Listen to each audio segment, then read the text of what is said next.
जय हिंद दोस्तों। तो कैसे हैं आप लोग। तो शुरू करते हैं। आज का क्वेश्चन है समग्र भारतीय राज्य व्यवस्था, जो कि ज्ञान बिंदु जीएस एकेडमी के द्वारा दिया गया था।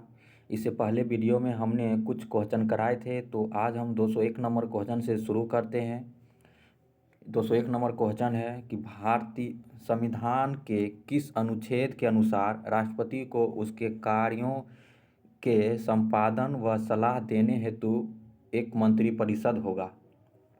तो इसका सही आंसर हो जाएगा बी, यानी अनुच्छेद 74 के अंतर्गत आता है मंत्रिपरिषद, अनुच्छेद 74। अगला क्वेश्चन है किसका मिलान जो है गलत है, किसका मिलान गलत है। तो ऑप्शन नंबर सी, यानी अनुच्छेद 75 का 4, जो कि प्रधानमंत्री की पदावधि है, ये जो है गलत है। बाकी सही है कि 75 का 5 में क्या है, तो मंत्रिपरिषद के सदस्य की सदस्यता का होना, मंत्रिपरिषद के सदस्य की सदस्यता का। बाकी ए ऑप्शन भी सही है कि 75 का 2 जो है मंत्री राष्ट्रपति के प्रसाद पर्यंत पद धारण करेंगे। और अनुच्छेद 75 के 3 जो है मंत्रिपरिषद लोकसभा के प्रति सामूहिक रूप से उत्तरदायी होगा। अगला क्वेश्चन है कि 91वें संविधान संशोधन यह बताता है कि मंत्रिमंडल में कुल मंत्रियों की संख्या प्रधानमंत्री को सम्मिलित करते हुए लोकसभा के सदस्यों की कुल संख्या के कितना प्रतिशत अधिक नहीं होगी, कितना प्रतिशत से अधिक नहीं होगी। तो 203 का सही आंसर है, यानी 15% से अधिक नहीं होगी। अगला क्वेश्चन है कि किस सदन के सदस्यों द्वारा बहुमत से अविश्वास प्रस्ताव होने पर मंत्रिपरिषद को त्यागपत्र देना पड़ेगा। किस सदन के सदस्यों द्वारा बहुमत से अविश्वास प्रस्ताव होने पर मंत्रिपरिषद को त्यागपत्र देना पड़ेगा। इसका सही आंसर है लोकसभा के, लोकसभा के। अगला क्वेश्चन है कि मंत्रिपरिषद के निम्नलिखित में से कौन शामिल नहीं होते हैं, मंत्रिपरिषद में निम्नलिखित में से कौन शामिल नहीं होते हैं। इसका सही आंसर है कैबिनेट सचिव जो है शामिल नहीं होते हैं। अगला क्वेश्चन है कि मंत्रिपरिषद में कितने स्तर के मंत्री होते हैं, मंत्रिपरिषद में कितने स्तर के मंत्री होते हैं। इसका सही आंसर है सी, यानी 3। कितने स्तर के मंत्री होते हैं, तो 3। अगला क्वेश्चन है कि मंत्रिपरिषद में निम्नलिखित में से कौन शामिल नहीं होते हैं, मंत्रिपरिषद में निम्नलिखित में से कौन शामिल नहीं होते हैं। इसका सही आंसर है कैबिनेट सचिव जो है शामिल नहीं होते हैं, कैबिनेट सचिव। अगला क्वेश्चन है कि निम्न में से मंत्रिमंडल के सदस्य कौन कौन होते हैं, निम्न में से मंत्रिमंडल के सदस्य कौन कौन होते हैं। इसका सही आंसर है डी, यानी प्रधानमंत्री और कैबिनेट मंत्री जो है मंत्रिमंडल के सदस्य होते हैं, प्रधानमंत्री और कैबिनेट मंत्री। अगला क्वेश्चन है कि निम्नलिखित में से कौन सा कथन असत्य है, निम्नलिखित में से कौन सा कथन असत्य है। डी नंबर ऑप्शन सही है, यानी राष्ट्रपति सभा पटल पर सरकार की नीतियां की घोषणा करता है, ये जो है गलत है। बाकी सही है कि प्रधानमंत्री लोकसभा का नेता होता है। दूसरा है कि राष्ट्रपति प्रधानमंत्री के परामर्श से ही संसद सत्र आहूत करने का, सत्रावसान करने का कार्य करता है। तीसरा है कि प्रधानमंत्री किसी समय लोकसभा को विघटित करने की सिफारिश राष्ट्रपति से कर सकता है, ये जो है सही है। अगला क्वेश्चन है कि किसकी अध्यक्षता प्रधानमंत्री नहीं करते हैं, किसकी अध्यक्षता प्रधानमंत्री नहीं करते हैं। इसका सही आंसर हो जाएगा 210 का बी, यानी अंतर्राज्यीय एवं क्षेत्रीय परिषद की अध्यक्षता नहीं करते। बाकी नीति आयोग, राष्ट्रीय जल संसाधन परिषद और केंद्रीय विज्ञान अनुसंधान परिषद। अगला क्वेश्चन है कि राष्ट्रपति एवं मंत्रिपरिषद के बीच संवाद की मुख्य कड़ी के रूप में कौन कार्य करता है। राष्ट्रपति एवं मंत्रिपरिषद के बीच संवाद मुख्य रूप से कड़ी के रूप में कौन कार्य करता है। इसका सही आंसर है प्रधानमंत्री। कौन करता है, प्रधानमंत्री। अगला क्वेश्चन है कि निम्नलिखित में से कौन राष्ट्रपति द्वारा नियुक्त किया जाता है लेकिन उनकी मर्जी से पद धारण नहीं करता है। कौन जो है राष्ट्रपति द्वारा नियुक्त किया जाता है लेकिन उनकी मर्जी से पद धारण नहीं करता है। 212 का सही आंसर हो जाएगा यानी 1 और 2, भारत के नियंत्रक और महालेखा परीक्षक और मुख्य चुनाव आयुक्त, ये दोनों जो है राष्ट्रपति द्वारा नियुक्त किया जाता है लेकिन उनकी मर्जी से पद धारण नहीं करता है। अगला क्वेश्चन है कि भारत के प्रधानमंत्री के बारे में कौन सा कथन सही नहीं है। इसका सही आंसर हो जाएगा डी, यानी यदि संसद के दोनों सदनों के द्वारा 2/3 बहुमत से अविश्वास प्रस्ताव पारित करता है तो उसके तो उसके पद से हटाया जा सकता है। यह कथन सही नहीं है। बाकी जो है वह सरकार के प्रमुख होता है एवं मंत्रिपरिषद बैठक की अध्यक्षता करता है। दूसरा है कि वह किसी मंत्री को त्यागपत्र देने अथवा राष्ट्रपति को उसे बर्खास्त करने की सलाह दे सकता है। तीसरा है कि प्रधानमंत्री की मृत्यु अथवा त्यागपत्र से मंत्रिपरिषद स्वयं ही विघटित हो जाती है। तीनों कथन सही है, डी नंबर गलत है। अगला क्वेश्चन है, मिलान करना है कि प्रधानमंत्रियों के उनके कार्यकाल के साथ सम्मिलित कीजिए। तो इसका सही आंसर हो जाएगा ए, यानी ए का 3, यानी चौधरी चरण सिंह का कार्यकाल जो है ये 1979 से 1980 तक है। और एच.डी. देवगौड़ा का कार्यकाल जो है 1996 से 1997 तक है। और इंद्र कुमार गुजराल जो है इनका जो है 1997 से 1998 तक है। चंद्रशेखर जो है इनका जो है 1989 से 1990 तक है। और विश्वनाथ प्रताप सिंह इनका कार्यकाल जो 1990 से 1991 तक है। अगला क्वेश्चन है कि निम्नलिखित में से कौन एक से अधिक बार प्रधानमंत्री नियुक्त हुए हैं। निम्नलिखित में से कौन एक से अधिक बार प्रधानमंत्री नियुक्त हुए हैं। इसका सही आंसर है उपयुक्त में से सभी जो है एक से अधिक बार प्रधानमंत्री नियुक्त हुए हैं। यानी जवाहरलाल नेहरू, इंदिरा गांधी, गुलजारीलाल नंदा और अटल बिहारी वाजपेयी, ये सभी जो है एक बार से अधिक प्रधानमंत्री नियुक्त हुए हैं। अगला क्वेश्चन है कि कौन सा असत्य कथन को पहचाने। असत्य कथन को पहचाने, इसका सही आंसर है ना तो एक कथन ना तो दो, दूसरा दोनों कथन गलत है। यानी कैबिनेट मंत्रियों में सबसे बड़ा कार्यकाल जगजीवन राम रहा है जो लगभग 32 वर्ष से केंद्रीय मंत्रिमंडल रहे, ये जो है कथन गलत है। सबसे लंबी अवधि तक एक ही विभाग का कार्यभार संभालने वाली केंद्रीय मंत्री राजकुमारी अमृता कौर थी, तो ये जो है गलत है। अगला क्वेश्चन है कि सूची 1 को सूची 2 से सही सुमेलित करना है। तो 17 का सही आंसर है ए, यानी सबसे लंबा कार्यकाल किसका है। तो सबसे लंबा कार्यकाल जो है ये जवाहरलाल नेहरू जी का है, जवाहरलाल नेहरू जी का। और प्रथम गैर कांग्रेसी प्रधानमंत्री कौन थे। प्रथम गैर कांग्रेसी प्रधानमंत्री कौन थे।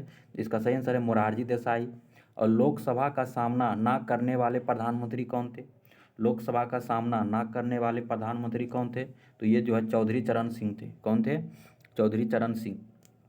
पद ग्रहण करने के समय किसी भी सदन का सदस्य नहीं, ये जो कौन प्रधानमंत्री थे। तो इसका सही आंसर है 5, यानी पी.वी. नरसिम्हा राव जो है पद ग्रहण करने के समय किसी भी सदन का सदस्य ग्रहण नहीं किया। और पद ग्रहण करते समय सभा का सदस्य, तो इसका सही आंसर हो जाएगा एच.डी. देवगौड़ा। अगला क्वेश्चन है, इसका सी आंसर सही हो जाएगा। अगला क्वेश्चन है कि निम्नलिखित प्रधानमंत्रियों की सूची में किनका निधन प्रधानमंत्री के पद पर रहते हुए नहीं हुआ है। किनका निधन प्रधानमंत्री के पद पर रहते हुए नहीं हुआ है। इसका सही आंसर है सी, यानी गुलजारीलाल नंदा का पद पर रहते हुए निधन नहीं हुआ है। बाकी जवाहरलाल नेहरू, लाल बहादुर शास्त्री और इंदिरा गांधी रहते हुए निधन हो गया है। अगला क्वेश्चन है कि प्रधानमंत्री पद से त्यागपत्र देने वाले किसका मिलान जो है गलत है, ये बताना है। तो ये जो डी नंबर गलत है कि अविश्वास प्रस्ताव के द्वारा हटाए जाने वाले प्रधानमंत्री चंद्रशेखर है, ये जो है गलत है। बाकी सही है कि प्रधानमंत्री पद से त्यागपत्र देने वाले प्रथम प्रधानमंत्री मोरारजी देसाई थे, सही है। दूसरा है कि सबसे छोटा कार्यकाल 13 दिन का अटल बिहारी वाजपेयी जी का है। और सबसे युवा प्रधानमंत्री राजीव गांधी है, ये सही है। अगला क्वेश्चन है कि मंत्रिमंडल सचिवालय के संदर्भ में कौन सा कथन सही नहीं है। मंत्रिमंडल सचिवालय के संदर्भ में कौन सा कथन सही नहीं है। इसका सही आंसर है उपयुक्त में से सभी कथन सही हैं, सभी कथन सही हैं। यानी ए, यह भारत सरकार के नियम 1961 के अंतर्गत प्रत्यक्ष तौर पर प्रधानमंत्री के अधीन कार्य करता है। दूसरा है कि इसका प्रशासनिक प्रमुख कैबिनेट सचिव होता है। तीसरा है कि कैबिनेट सचिव सिविल सर्विसेज बोर्ड के पदेन अध्यक्ष होता है। कैबिनेट सचिव सिविल सर्विसेज बोर्ड का पदेन अध्यक्ष होता है। अगला क्वेश्चन है कि निम्नलिखित में से कौन सा मंत्रिमंडल सचिवालय का कार्य है। कौन सा मंत्रिमंडल सचिवालय का कार्य है। इसका सही आंसर है 3 और 4, 3 और 4 सचिवालय का कार्य है। 3 और 4 यानी मंत्रालयों को वित्तीय संसाधनों का आवंटन। और चौथा है कि विभिन्न मंत्रालयों के बीच समन्वय स्थापित करना। अगला क्वेश्चन है कि निम्नलिखित में से कौन भारत के प्रधानमंत्री बनने से पहले मुख्यमंत्री नहीं थे। निम्नलिखित में से कौन भारत के प्रधानमंत्री बनने से पहले मुख्यमंत्री नहीं थे। इसका सही आंसर है चंद्रशेखर, जो है प्रधानमंत्री बनने से पहले मुख्यमंत्री नहीं थे। बाकी मोरारजी देसाई मुख्यमंत्री थे, चौधरी चरण सिंह और बीवी सिंह। अगला क्वेश्चन है, अगला चैप्टर आ गया है संघीय संसद। चैप्टर का नाम है संघीय संसद। इससे संबंधित प्रश्न देखते हैं हम। कोई नए हैं तो इस चैनल को सब्सक्राइब जरूर कर लें। शुरू करते हैं। 223 नंबर क्वेश्चन है कि भारतीय संसद की चर्चा संविधान के किस अनुच्छेद के अंतर्गत की गई है। भारतीय संसद की चर्चा संविधान के किस अनुच्छेद के तहत की गई है। इसका सही आंसर है अनुच्छेद 79 के तहत भारतीय संसद की चर्चा की गई है। अगला क्वेश्चन है कि निम्नलिखित में से कौन सा कथन राज्यसभा से संबंधित नहीं है। निम्नलिखित में से कौन सा कथन राज्यसभा से संबंधित नहीं है। इसका सही आंसर हो जाएगा सी, यानी राज्यसभा के सदस्यता के लिए न्यूनतम उम्र सीमा 25 वर्ष होनी चाहिए। ये जो है गलत है। उसके बाद सही है कि राज्यसभा के सदस्यों की अधिकतम संख्या 250 हो सकती है। दूसरा है कि राज्यसभा के संरचना के बाद अनुच्छेद 80 में है। कितना है? 80 में। अगला है कि वर्तमान समय में राज्यसभा की संख्या 245 है, जिसमें 12 सदस्य राष्ट्रपति द्वारा मनोनीत किए जाते हैं। अगला क्वेश्चन है कि राज्यसभा के विषय में कौन सही है। तो राज्यसभा के विषय में कौन सही है, तो 1 और 3 सही है। 1 और 3 सही है, यानी यह भंग नहीं किया जा सकता है राज्यसभा को। और तीसरा है कि इसके 1/3 सदस्य प्रति 2 वर्ष बाद सेवानिवृत्त हो जाते हैं। ये जो है सही है। इसका कार्यकाल 5 वर्ष नहीं होता है, 5 वर्ष नहीं होता है, इसका 6 वर्ष होता है। ये जो है गलत है। अगला क्वेश्चन है कि राज्यसभा के उपसभापति का निर्वाचन कौन करता है। राज्यसभा के उपसभापति का निर्वाचन कौन करता है। तो इसका सही आंसर है राज्यसभा का सदस्य। कौन करता है, तो राज्यसभा का सदस्य। अगला क्वेश्चन है किसका मिलान गलत है। इधर राज्य है और राज्यसभा की सीटें हैं, तो इसका सही आंसर हो जाएगा डी, यानी उड़ीसा यानी 11 जो है, ये जो है राज्यसभा की सीटें गलत है। बाकी बात केरला में 9 सीट, गुजरात में 10, हरियाणा में 5, ये जो है सही है। अगला क्वेश्चन है कि राज्यसभा के प्रथम उपसभापति कौन थे। राज्यसभा के प्रथम उपसभापति कौन थे, तो इसका सही आंसर हो जाएगा S.B. कृष्णमूर्ति राव। S.B. कृष्णमूर्ति राव। अगला क्वेश्चन है कि राज्यसभा के उपसभापति के संदर्भ में कौन सा कथन गलत है। राज्यसभा के सभापति के संदर्भ में कौन सा कथन गलत है। इसका सही आंसर हो जाएगा सी, जो है गलत है, कि यदि राज्यसभा के सदस्यों के पारित संकल्प द्वारा उच्च पद से हटाना 30 दिन पूर्व सूचना देनी चाहिए। नहीं, ये जो है गलत है, 14 दिन पूर्व सूचना दी जानी चाहिए। ए नंबर सही है कि उपसभापति यदि राज्यसभा का सदस्य नहीं हो रहता है तो अपना पद रिक्त कर देगा। सही बात है। सभापति को संबोधित त्यागपत्र द्वारा अपना पद त्याग कर सकेगा। चौथा है कि जब उपसभापति को पद से हटाने का संकल्प विचाराधीन हो तो पीठासीन नहीं होगा। ये जो है सही है। 230 नंबर क्वेश्चन है कि किसका मिलान गलत है। किसका मिलान गलत है, तो इसका ऑप्शन हो जाएगा डी जो है गलत है, कि राज्यसभा की उपसभापति का पद का रिक्त होना, यानी अनुच्छेद 92 में, ये जो है गलत है। बाकी सही है कि राज्यसभा के अनुसूची के विषय पर कानून बनाने का अधिकार अनुच्छेद 249 है। दूसरा है कि राज्यसभा को अखिल भारतीय सेवाओं के सृजन का अधिकार अनुच्छेद 312 में है। तीसरा है कि धन विधेयक को राज्यसभा को पुनः स्थापित नहीं किया जाएगा, ये जो है अनुच्छेद 109 में है। अगला क्वेश्चन देखते हैं। अगला क्वेश्चन है कि निम्नलिखित में से कौन से प्रधानमंत्री अपने पद की शपथ लेते समय राज्यसभा के सदस्य नहीं थे। निम्नलिखित में से कौन से प्रधानमंत्री अपने पद की शपथ लेते समय राज्यसभा के सदस्य नहीं थे। इसका सही आंसर है बी, यानी HD देवगौड़ा। अगला क्वेश्चन है कि संसद भवन के संदर्भ में कौन सा कथन सही है। संसद भवन के संदर्भ में कौन सा कथन सही है। इसका सही आंसर हो जाएगा 1, 2, 3 ऑप्शन नंबर डी 1, 2, 3 तीनों कथन सही है। कथन है कि यह एक वृत्ताकार भवन है जिसकी design architect sir Edwin Lutyens एवं सर हॉवर्ड ब्रे ने 1912 से 1913 में किया था। सही है। संसद के भवन की नींव 12/2/1921 को रखी गई थी। सही है कि राज्यसभा का गठन 3 अप्रैल 1952 को तथा लोकसभा का गठन 25 अक्टूबर 1951 को हुआ था। सही, तीनों कथन सही है। अगला क्वेश्चन है कि निम्नलिखित में से कौन वर्ष में कम से कम 2 बार राज्यसभा का अधिवेशन का आहूत करता है। निम्नलिखित में से कौन वर्ष में कम से कम 2 बार राज्यसभा के अधिवेशन को आहूत करता है। इसका सही आंसर हो जाएगा राष्ट्रपति। कौन करता है? राष्ट्रपति, ए नंबर।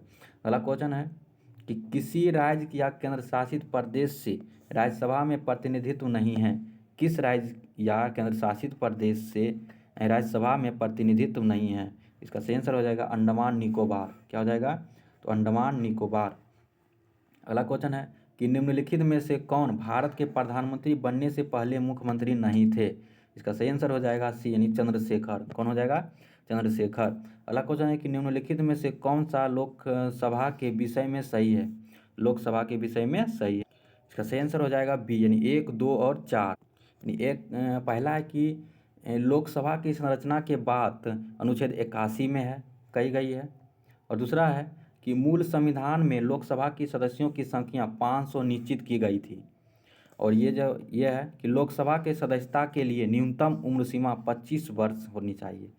ये तीनों कथन सही है। गलत है कि लोकसभा संसद का प्रथम या निम्न सदन है, नहीं। ये तीसरा कथन भी सही है यानी ऑप्शन नंबर डी हो जाएगा। ये जो गलत डी हो जाएगा। लोकसभा को प्रथम और निम्न सदन कहते हैं जिसका सभापति राष्ट्रपति द्वारा नामित व्यक्ति करता है। अगला क्वेश्चन है कि नए परिसीमन के बाद लोकसभा में अनुसूचित जाति और अनुसूचित जनजाति के लिए क्रमशः कितने सीटें आरक्षित की गई है। तो 137 का सही आंसर हो जाएगा डी यानी 84 और 47। कितना किया गया? तो 84 और 47। अगला क्वेश्चन है 84वें संविधान संशोधन अधिनियम द्वारा लोकसभा एवं विधानसभाओं की सीटों की संख्या कब तक यथावत रखने का प्रावधान किया गया है। इसका सही आंसर हो जाएगा 2026 तक। 2026 तक। अगला क्वेश्चन है कि भारत के संविधान के अनुच्छेद 82 के अनुसार लोकसभा की सीटों का राज्यों का मध्य आवंटन कब जनगणना के आधार पर है। तो इसका सही आंसर हो जाएगा 1971 जनगणना के आधार पर है। अगला क्वेश्चन है सही मिलान करना है, इसको मिलान करें। इसका सही आंसर है ए का हो जाएगा 1 यानी सबसे अधिक मतदाता वाला लोकसभा क्षेत्र कौन सा है। तो बाहरी दिल्ली। सबसे अधिक मतदाता वाला लोकसभा क्षेत्र कौन सा है। तो बाहरी दिल्ली। सबसे कम मतदाता वाला लोकसभा क्षेत्र कौन सा है। तो इसका सही आंसर हो जाएगा लक्षद्वीप। कौन सा हो जाएगा? लक्षद्वीप।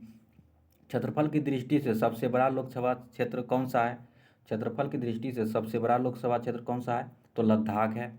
और क्षेत्रफल की दृष्टि से सबसे छोटा लोकसभा क्षेत्र कौन सा है। तो चांदनी चौक दिल्ली। चांदनी चौक दिल्ली। इसका सही आंसर हो जाएगा ऑप्शन नंबर बी। अगला क्वेश्चन है कि संविधान का 104वां संशोधन निम्नलिखित में से किस एक से संबंधित नहीं है। संविधान का 104वां संशोधन निम्नलिखित में से किस एक से संबंधित नहीं है। इसका सही आंसर हो जाएगा बी यानी इसके तहत मतदाताओं की आयु सीमा संशोधन करते हुए 18 वर्ष निश्चित की गई थी। ये जो है गलत है। बाकी सही कि इस अधिनियम के तहत भारतीय संविधान के अनुच्छेद 334 में संशोधन किया गया था और लोकसभा और विधानसभाओं में अनुसूचित जातियों एवं जनजाति के लिए आरक्षण अगले 10 वर्ष की अवधि के लिए बढ़ा दिया गया है। ये जो है सही है।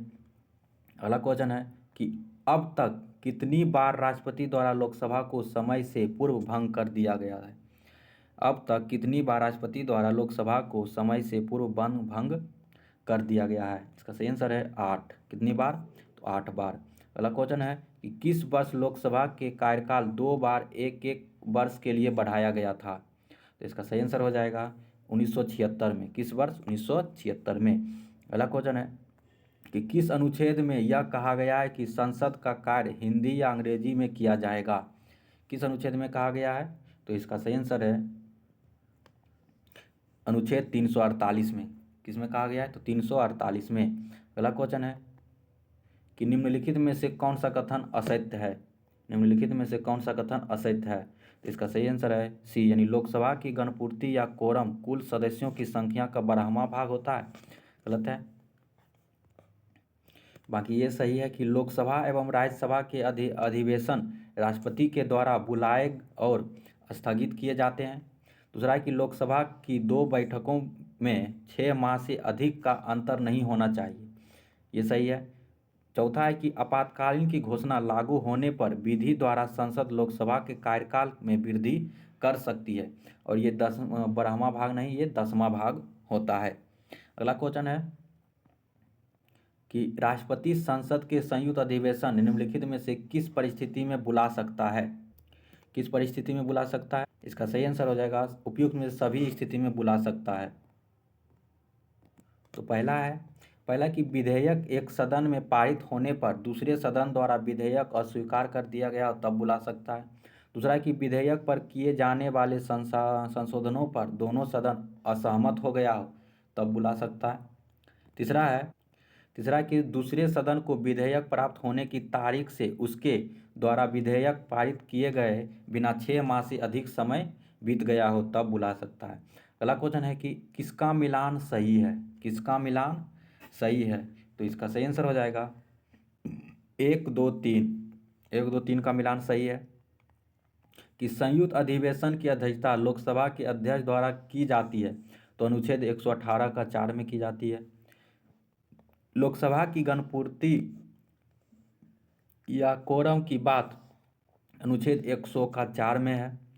आगे की लोकसभा में अध्यक्ष या उपाध्यक्ष का प्रावधान अनुच्छेद 93 में है। कितना में? अनुच्छेद 93 में। आगे बाकी ये गलत है कि संसद के संयुक्त अधिवेशन की चर्चा 105, ये जो गलत है, ये 105 नहीं, 108 में है। कितना में? 108 में है। अगला क्वेश्चन है कि संयुक्त अधिवेशन के समस्त कार्यवाही प्रक्रिया किस सदन के अनुसार होती है? इसका सही आंसर हो जाएगा लोकसभा के द्वारा। किसके अनुसार? लोकसभा के अनुसार होती है। अगला क्वेश्चन है कि लोकसभा में एक दिन में तारांकित प्रश्नों की अधिकतम संख्या कितनी होती है? तारांकित प्रश्नों की अधिकतम संख्या कितनी होती है? तो 20 होती है। कितनी होती है? तो 20 होती है। अगला क्वेश्चन है निम्नलिखित में से कौन सा कथन जो है सही है? तो 1 और 2 दोनों कथन सही है कि धन विधेयक के संबंध में लोकसभा का निर्णय अंतिम होता है। दूसरा है कि भारत के संविधान में किसी अविश्वास प्रस्ताव का कोई उल्लेख नहीं है। ये दो कथन दोनों सही है। अगला क्वेश्चन है कि लोकसभा के अध्यक्ष या उपाध्यक्ष को कितने दिन पूर्व सदस्यों का बहुमत से पारित संकल्प द्वारा पद से हटाया जा सकता है? तो इसका सही आंसर हो जाएगा 14 दिन पूर्व। अगला क्वेश्चन है कि कौन सा कथन सही है? पहला कथन है कि लोकसभा के प्रोटेम स्पीकर का नियुक्ति राष्ट्रपति द्वारा की जाती है, और दूसरा कथन है कि लोकसभा के अध्यक्ष के रूप में शपथ नहीं लेता है। तीसरा कथन है कि अध्यक्ष निर्णायक मत देने का अधिकार अनुच्छेद 100 का 1 में है, और चौथा है कि प्रथम लोकसभा उपाध्यक्ष अनुतोषण्यम थे। तो इसका सही आंसर हो जाएगा डी, उपयुक्त में से सभी सही है। प्रथम लोकसभा के उपाध्यक्ष कौन थे? तो अनुतोषण्यम थे। अगला क्वेश्चन है कि निम्नलिखित में से कौन कभी लोकसभा अध्यक्ष के पद पर आसीन नहीं हुए? निम्नलिखित में से कौन सभी कभी लोकसभा अध्यक्ष के पद पर आसीन नहीं हुए हैं? इसका सही आंसर हो जाएगा के संथानम, कभी लोकसभा के पद पर आसीन नहीं हुए। बाकी बलराम जाखड़, दुकुम सिंह और रवि राय ये हुए हैं। अगला क्वेश्चन है कि लोकसभा अध्यक्ष द्वारा संपादित निम्नलिखित में से कौन सा कार्य एक नहीं है? कौन सा कार्य एक नहीं है? तो इसका सही आंसर हो जाएगा डी, यानी किसी संसद सदस्य की योग्यता अथवा अयोग्यता से संबंधित प्रश्न पर अंतिम निर्णय लोकसभा अध्यक्ष करता है। ये कथन जो है संपादित लोकसभा के अध्यक्ष संपादित द्वारा नहीं है। बाकी सही है कि संसद राष्ट्रपति के मध्य होने वाला पत्र व्यवहार करना। दूसरा है कि कोई विधेयक धन विधेयक या नहीं इसका निर्णय करना। और तीसरा है कि वह विचाराधीन विधेयक पर बहस रुकवा सकता है। अगला क्वेश्चन है कि निम्न कथनों पर विचार करें और असत्य कथन को चयन करें। असत्य कथन का चयन करें। इसका सही आंसर हो जाएगा ए, यानी स्थगन प्रस्ताव केवल विपक्षी दल के नेता ला सकता है। ये जो है कथन गलत है, असत्य है। बाकी सही है कि यदि कोई सांसद 60 दिनों तक सदन में अनुपस्थित रहता है तो उसकी सदस्यता समाप्त हो सकती है। तीसरा है कि भूतपूर्व संसद सदस्यों के लिए पेंशन की व्यवस्था 1976 से लागू की गई है। और चौथा है कि अध्यक्ष संसद सदस्य को अपनी मातृभाषा में सदन को संबोधित करने या आज्ञा अनुच्छेद 120 के तहत देता है। ये जो है सही है।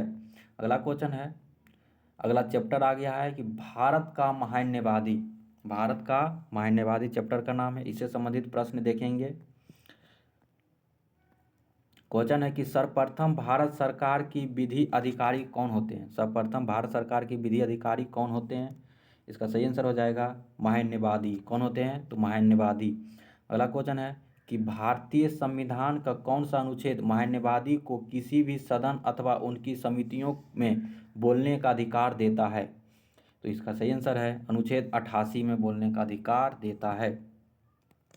अगला क्वेश्चन है कि महान्यवादी के संदर्भ में कौन सा कथन सत्य है। कौन सा कथन सत्य है। उपयुक्त में थे सभी कथन सत्य है। कि पहला कथन है कि महान्यवादी राष्ट्रपति के पश्चात प्रयत्न पर पद पर धारण करता है। दूसरा है कि महान्यवादी को भारत के राज्य क्षेत्र के सभी न्यायालयों में सुनवाई का अधिकारी है। तीसरा है कि महान्यवादी बनने के लिए वही अर्हताएं हैं जो उच्चतम न्यायालय की हैं। ये सभी कथन सही हैं। अगला क्वेश्चन है कि महाधिवक्ता के संदर्भ में निम्न कथनों में विचार कीजिए। तो कौन सा कथन इसमें बताना है कि सही है। 259 का बताना है कि सही है। इसका सही आंसर हो जाएगा 1, 2, 3। 3 को कथन जो है सही है कि इसकी व्यवस्था संविधान के अनुच्छेद 165 में है। और दूसरा है कि वह राज्य का सर्वोत्तम कानून अधिकारी होता है। तीसरा है कि महाधिवक्ता की नियुक्ति राज्यपाल के द्वारा की जाती है। ये जो है 3 कथन सही है। और वह प्रसाद पर्यंत राष्ट्रपति के प्रसाद पर्यंत पर बना रहता है। ये जो है कथन गलत है। अगला क्वेश्चन है, फिर अगला चैप्टर है कि भारत के नियंत्रक एवं महालेखा परीक्षक।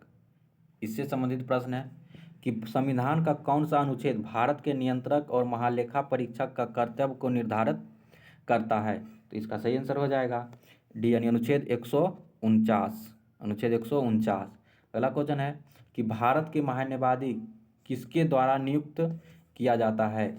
इसका सही आंसर है भारत के राष्ट्रपति के द्वारा नियुक्त किया जाता है। अगला क्वेश्चन है कि नियंत्रक एवं महालेखा परीक्षक के संदर्भ में सही कथन को चुने। सही कथन को चुने। इसका सही आंसर हो जाएगा 1, 2, 3 जो है तीनों कथन सही है। यह सार्वजनिक धन का संरक्षण होता है। दूसरा है कि इसकी पदावधि 6 वर्ष या 65 वर्ष तक है जो पहले प्राप्त कर ले। और तीसरा है कि इसका वर्णन अनुच्छेद 148 से 151 तक किया गया है। अगला क्वेश्चन है निम्नलिखित में से कौन सा सेवानिवृत्ति के पश्चात भारत सरकार के अधीन कोई पद धारण नहीं कर सकता है। इसका सही आंसर हो जाएगा कि भारत का नियंत्रक एवं महालेखा परीक्षक जो है सेवानिवृत्ति के पद पश्चात पर सरकार के अधीन कोई पद धारण नहीं कर सकता है। अगला क्वेश्चन है कि भारत के नियंत्रक एवं महालेखा परीक्षक CAG के संबंध में निम्नलिखित में से कौन सा कथन सही नहीं है। तो कौन सा कथन सही नहीं है, तो C नंबर सही नहीं है कि CAG दिए गए प्रतिवेदनों को संसद के पटल पर लोकसभा अध्यक्ष रखवाता है। ये जो है कथन गलत है। बाकी सही है कि भारत तथा प्रत्येक राज्य एवं संघ राज्य क्षेत्र की संचित निधि से किए गए सभी व्यय विधि के अधीन हुई जांच करता है। सही है। दूसरा है कि CAG से केंद्र सरकार के लेखाओं से संबंधित प्रतिवेदन को राष्ट्रपति को सौंपता है। ये जो है सही है कि CAG को भारत के सर्वोच्च न्यायालय या न्यायाधीश की भांति पद से हटाया जा सकता है। ये जो है कथन सही है। आगे क्वेश्चन है कि भारत का नियंत्रक एवं महालेखा परीक्षक निम्नलिखित में से एक मित्र गाइड एवं मार्गदर्शक होता है। तो कौन सी समिति होता है, तो इसका सही आंसर हो जाएगा लोक लेखा समिति। क्या हो जाएगा? लोक लेखा समिति। अगला क्वेश्चन है कि सीएजी राष्ट्रपति को कौन सा प्रतिवेदन सौंपता है? सीएजी राष्ट्रपति को कौन सा प्रतिवेदन सौंपता है? तो उपयुक्त में से सभी प्रतिवेदन। पहला है कि विनियोग लेखाओं पर लेखा परीक्षक रिपोर्ट, और दूसरा है कि वित्त लेखाओं पर लोक परीक्षक रिपोर्ट, और तीसरा है कि सरकारी उपक्रमों पर लेख परीक्षा रिपोर्ट। अगला क्वेश्चन है कि भारत चैप्टर का नाम है भारत का संचित निधि। भारत के संचित निधि से संबंधित प्रश्न देखते हैं। तो पहला क्वेश्चन है कि भारत के संचित निधि के संदर्भ में कौन सा कथन सही है? भारत के संचित निधि के संदर्भ में कौन सा कथन सही है? तो इसका सही आंसर हो जाएगा तीनों कथन सही है। तीनों कथन जो है, तीनों कथन सही है। तीनों कथन क्या क्या है कि इसकी चर्चा संविधान के अनुच्छेद 266 में की गई है, 266 में, यानी भारत की संचित निधि का। दूसरा है कि भारत की संसद की अनुमति के बिना भारत की संचित निधि कोई भी धनराशि से नहीं निकाली जा सकती है। तीसरा है कि संचित निधि में से कोई धनराशि संसद द्वारा विनियोग विधेयक पारित करने के पश्चात ही निकाली जा सकती है। ये जो है तीनों कथन सही है। अगला क्वेश्चन है, अगला क्वेश्चन है कि किसका मिलान गलत है? किसका मिलान जो है गलत है? तो इसका सही आंसर हो जाएगा सी, यानी विनियोग विधेयक 116, ये जो है कथन गलत है। ये मिलान जो है गलत है। बाकी सही है कि संचित निधि का अनुच्छेद कितना में है? तो 267 में। आकस्मिक निधि कितना अनुच्छेद में है? तो 267 में। संचित निधि जो है अनुच्छेद जो है 266 का एक में है, 266 का एक में, ये जो है गलत है। अगला क्वेश्चन है कि चौथा है कि वार्षिक वित्तीय विवरण, ये जो है अनुच्छेद 112 में है। कितना में? 112 में। अगला क्वेश्चन है कि भारत की संचित निधि से धन निर्गमन पर किसका नियंत्रण है? भारत की संचित निधि से धन निर्गमन पर किसका नियंत्रण है? इसका सही आंसर हो जाएगा संसद की। किसका है? संसद की। अगला क्वेश्चन है कि भारत की संचित निधि से कहाँ से धन आता है? कहाँ से धन आता है? तो उपयुक्त में से सभी, यानी भारत सरकार से प्राप्त राजस्व से, भारत सरकार को प्राप्त उधारों से, और भारत सरकार को दिए गए ऋणों और भुगतान से। अगला क्वेश्चन है कि लेखा अनुदान और अंतरिम बजट में क्या अंतर है? तो निम्न कथनों पर स्पष्ट करें। निम्न कथनों से स्पष्ट करें। इसका सही आंसर हो जाएगा बी, यानी केवल दो सही है कि लेखा अनुदान केवल सरकार के बजट में व्यय से संबंधित है, जबकि अंतरिम बजट जो है, अंतरिम बजट में व्यय और प्राप्तियों दोनों शामिल होती है। अगला क्वेश्चन है कि निम्नलिखित में से कौन सा एक व्यय भारत की संचित निधि पर भारित नहीं है? निम्नलिखित में से कौन सा व्यय भारत की संचित निधि पर भारित नहीं है? इसका सही आंसर है बी, यानी भारत की महान्यायवादी के वेतन व भत्ते। बाकी सही है कि भारत के राष्ट्रपति का वेतन व भत्ते, और तीसरा है कि भारत के उच्चतम न्यायालय के न्यायाधीश के वेतन और भत्ते भारत की संचित निधि से, और लोकसभा के अध्यक्ष और वेतन भारत की संचित निधि से दिया जाता है। अगला क्वेश्चन है कि कौन सा विधेयक बजट सत्र में विनियोग विधेयक के साथ साथ पारित किया जाता है? विनियोग विधेयक के साथ साथ पारित किया जाता है। इसका सही आंसर है वित्त विधेयक। कौन सा विधेयक? तो वित्त विधेयक। अगला क्वेश्चन है, चैप्टर है कि भारत के आस्मिकता निधि, भारत की आस्मिकता निधि 274 नंबर क्वेश्चन पढ़ते हैं कि भारत की आस्मिक निधि के संदर्भ में निम्न कथनों पर विचार कीजिए। तो इसका सही आंसर हो जाएगा 1, 2, 3, यानी तीनों कथन जो है सही है। तीनों कथन सही है। पहला कथन है कि संविधान के अनुच्छेद 267 में संसद और राज्य विधानमंडलों को भारत या राज्य आस्मिकता निधि के सृजित करने की शक्ति देता है, 267 में। दूसरा है कि यह निधि भारत की आस्मिकता अधिनियम 1950 द्वारा गठित की गई है। तीसरा है कि यह अप्रत्याशित अनपेक्षित व्यय को पूरी करती है। अगला क्वेश्चन है, न्यायपालिका से संबंधित प्रश्न देखते हैं। तो न्यायपालिका से संबंधित है कि कौन सा कथन सही है? कौन सा कथन सही है? यानी 1 और 2 जो है दोनों कथन सही है कि भारत का संविधान भाग 6 और संघीय न्यायालय का उल्लेख है, ये जो है भाग 6 में सही है। कि उच्चतम न्यायालय का गठन संबंधी प्रावधान अनुच्छेद 124 में दिया गया है, तो ये भी कथन सही है। अगला क्वेश्चन है कि उच्चतम न्यायालय के न्यायाधीश के लिए निम्नलिखित में से कौन सी योग्यता होनी चाहिए, तो इसका सही आंसर है डी, यानी उपयुक्त में से सभी योग्यता, यानी ये भारत का नागरिक हो और वह किसी उच्च न्यायालय या लगातार 5 वर्षों तक न्यायाधीश के रूप में कार्य कर चुका हो। तीसरा है कि राष्ट्रपति की दृष्टि में कानून की उच्च कोटि का ज्ञाता। अगला क्वेश्चन है कि सर्वोच्च न्यायालय से संबंधित कथनों पर विचार कीजिए। सर्वोच्च न्यायालय से संबंधित कथनों पर विचार कीजिए, तो इसका सही आंसर हो जाएगा ऑप्शन नंबर बी, यानी 1, 2, 3 कथन जो है सही है। 1, 2, 3 कथन जो है सही है। 1, 2, 3 कथन देखते हैं हम। पहला कथन है कि भारत के सर्वोच्च न्यायालय की स्थापना भारत के संविधान के अंतर्गत की गई है। और दूसरा कथन है कि भारत में सर्वोच्च न्यायालय में एक मुख्य न्यायाधीश तथा 33 अन्य न्यायाधीश होते हैं। कितना? 33। तीसरा है कि सर्वोच्च न्यायालय की अस्थायी पीठ नई दिल्ली में है, किंतु भारत के मुख्य न्यायाधीश राष्ट्रपति की पूर्व स्वीकृति लेकर दिल्ली के बार बैठक आयोजित कर सकता है। तीनों कथन सही है। अगला क्वेश्चन है कि मिलान करें, यानी सर्वोच्च न्यायालय का क्षेत्राधिकार है और इधर अनुच्छेद है। तो पहला है कि परमदर्शी क्षेत्राधिकार, तो ये कितना अनुच्छेद में है? इसका सही आंसर है 3, यानी अनुच्छेद 143 में। दूसरा है कि सर्वोच्च न्यायालय यानी अभिलेख न्यायालय है, तो इसका जो है कितना है? तो अनुच्छेद 129 में है। और पुनर्विचार संबंधी क्षेत्राधिकार ये कितना में है? तो ये जो है अनुच्छेद 137 में है। और मौलिक अधिकार का संरक्षक जो है अनुच्छेद 32 में है। अगला क्वेश्चन है, ये ऑप्शन नंबर सी हो जाएगा। अगला क्वेश्चन है कि निम्न कथनों में कौन सा कथन जो है असत्य है? कौन सा कथन असत्य है? इसका सही आंसर है सी, यानी संविधान निर्वाचन से संबंधित मामले की सुनवाई करने बेंच की संख्या कम से कम 7 होनी चाहिए, ये जो है गलत है। दूसरा है कि कथन सही है कि वाई चंद्रचूड़ सबसे अधिक लंबे समय तक मुख्य न्यायाधीश के पद पर रहे हैं, ये सही है।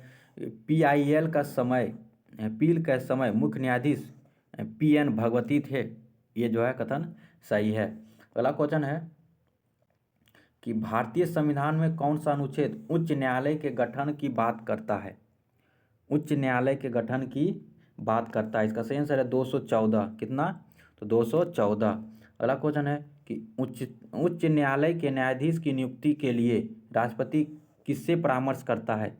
उच्च न्यायालय के न्यायाधीश की नियुक्ति के लिए राष्ट्रपति किससे परामर्श करता है? तो सर्वोच्च न्यायालय के मुख्य न्यायाधीश से। सर्वोच्च न्यायालय के मुख्य न्यायाधीश से। अगला क्वेश्चन है कि निम्न में कथनों को कौन सा युग्म सही सुमेलित नहीं है? इधर उच्च न्यायालय है और इधर क्षेत्राधिकार है। तो इसका सही आंसर हो जाएगा option number C. Option number C, ये जो है कथन जो है गलत है, गुवाहाटी। और सही है कि बम्बई यानी महाराष्ट्र, गोवा, दमन और दीव, ये जो है ये क्षेत्राधिकार यानी बम्बई में उच्चतम न्यायालय के अंतर्गत आता है, उच्च न्यायालय के अंतर्गत आता है। और पश्चिम बंगाल, अंडमान निकोबार द्वीप समूह, इसका भी कहाँ पे आता है? तो कलकत्ता क्षेत्र के अंतर्गत आता है। और तमिलनाडु और पुदुचेरी, ये जो है मद्रास के अंतर्गत आता है। अगला क्वेश्चन है कि पेटेंट और डिजाइन उत्तराधिकारी, भूमि प्राप्ति आदि मामलों की सुनवाई उच्च न्यायालय अपने किस क्षेत्राधिकार के अंतर्गत करता है? इसका सही आंसर है बी, यानी अपीलीय क्षेत्राधिकार के अंतर्गत। अगला क्वेश्चन है कि उच्च न्यायालय के न्यायाधीशों से संबंधित प्रश्न पर कौन सा कथन सही नहीं है? तो इसका सही आंसर है डी, यानी उच्च न्यायालयों के न्यायाधीशों के अवकाश ग्रहण करने की अधिकतम उम्र 65 वर्ष है, ये जो है गलत है। सही है कि भारत का नागरिक हो और कम से कम किसी उच्च न्यायालय के लगातार 10 वर्ष के अधिवक्ता रहा हो। और तीसरा है कि इन्हें राज्यपाल पद की शपथ दिलाता है। अगला क्वेश्चन है कि सर्वोच्च न्यायालय के बारे में कौन सा कथन सही नहीं है? सर्वोच्च न्यायालय के बारे में कौन सा कथन सही नहीं है? तो इसका सही आंसर है सी, यानी यह राज्य के नीति निर्देशक सिद्धांत के रक्षक के रूप में कार्य करता है, ये जो है गलत है। बाकी सही है कि यह भारत के नागरिकों की स्वतंत्रता के संरक्षक के रूप में कार्य करता है। और दूसरा है कि यह संविधान के संरक्षण के रूप में कार्य करता है। और चौथा है कि इसे राष्ट्रपति और उपराष्ट्रपति के चुनाव विवाद की छानबीन करने का अधिकार है। अगला क्वेश्चन है कि मिलान करें, इधर उच्चतम न्यायालय है और इसकी स्थापना है, तो इसका सही आंसर हो जाएगा इलाहाबाद उच्च न्यायालय की स्थापना जो है 1866 में हुआ था, और पटना उच्च न्यायालय की स्थापना 1916 में हुआ था, और दिल्ली उच्च न्यायालय की स्थापना 1966 में हुआ था, और सिक्किम उच्च न्यायालय की स्थापना जो है 1975 में हुआ था, और त्रिपुरा उच्च न्यायालय की स्थापना 2013 में हुआ था। अगला क्वेश्चन है, इसका सही आंसर हो जाएगा ऑप्शन नंबर डी, इसका सही है। अगला क्वेश्चन है कि निम्न में से कहाँ पहली लोक अदालत बैठी थी? निम्न में से कहाँ पहली लोक अदालत बैठी थी? इसका सही आंसर है दिल्ली। कहाँ बैठी थी? तो दिल्ली। अगला है कि भारत सरकार की उपभोक्ता संरक्षण अधिनियम कब पारित किया गया था? इसका सही आंसर है 1986। कब पारित किया गया था? तो 1986। अगला क्वेश्चन है कि केंद्रीय प्रशासनिक अधिकरण यानी CAT के संदर्भ में कौन सा कथन सही नहीं है? कौन सा कथन सही नहीं है? तो CAT का गठन 1985 में और प्रशासनिक अधिकरण का अधिनियम 1983 के तहत किया गया था, ये कथन गलत है। से कि इसका प्रावधान अनुच्छेद 323 का 1 में की गई है, और इसका अध्यक्ष उच्च न्यायालय के वर्तमान अथवा सेवानिवृत्त न्यायाधीश होता है, और इस समय भारत के प्रधानमंत्री राजीव गांधी थे। अगला क्वेश्चन है कि निम्नलिखित में से कौन गांधी जी के सिद्धांत पर आधारित है? कौन जो है गांधी जी के सिद्धांत पे आधारित हैं? सही आंसर है लोक अदालत। कौन है? तो लोक अदालत। अगला क्वेश्चन है कि भारत के सर्वोच्च न्यायालय ने किस वर्ष न्यायाधीशों की नियुक्ति के लिए कॉलेजियम व्यवस्था को अपनाया था? भारत की सर्वोच्च न्यायालय के लिए कॉलेजियम व्यवस्था को अपनाया था। इसका सही आंसर है 1993 में। 1993 में। अगला क्वेश्चन है कि संविधान की किस अनुच्छेद के अंतर्गत न्यायालयों द्वारा संसद की कार्यवाहियों की जांच करना प्रतिबंधित कर दिया गया है? तो इसका सही आंसर हो जाएगा 122, अनुच्छेद 122। अब अगले वीडियो हम ये राज्य की कार्यपालिका पे बनाएंगे। धन्यवाद।